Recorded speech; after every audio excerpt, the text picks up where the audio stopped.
Hello guys, আসসালামু আলাইকুম। আজকে আমরা হালিম তৈরি করব। হালিম তৈরি করতে গরুর ছাট লাগবে। এগুলো ভালো করে পরিষ্কার করে ধুয়ে নেব। পরিষ্কার পানি দিয়ে ধুয়ে নেব। মটর সেদ্ধ করে নিয়ে মটর 10 মিনিট সেদ্ধ করে নিয়ে তারপরে এগুলো ছাট দিয়ে দেব। দিয়ে মশলাপাতি রাঁধুনি গুঁড়ো মশলা দিয়ে এগুলো ভালো করে নেড়ে চেড়ে নেব। তারপরে এগুলো 20 মিনিট ভালোভাবে জাল করে নিতে হবে। 20 মিনিট হয়ে গেলে এগুলো আবার ভালো করে দেখে নেড়ে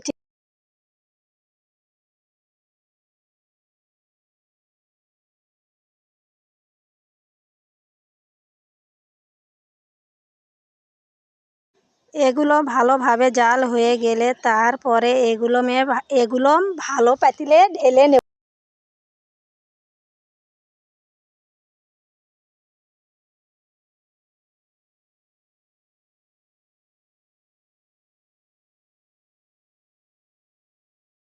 ভালো পাতিলে ঢেলে নিয়ে এর ওপর আবার ভালো রাঁধুনি গুঁড়ো মশলা রাঁধুনি মশলা দিয়ে নেড়ে চেড়ে একটু মিক্স করে নেব।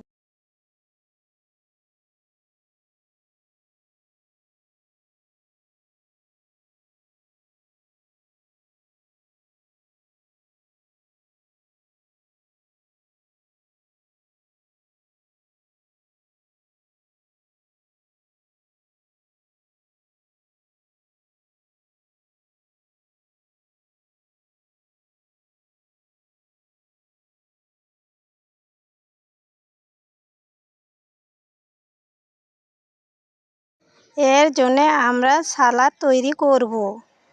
সালাদ তৈরি করতে শসা কুচি করে তারপরে আপনারা ভালো করে পরিবেশন করবেন। করে সালাদ একটু উপরে ছিটিয়ে দেবেন।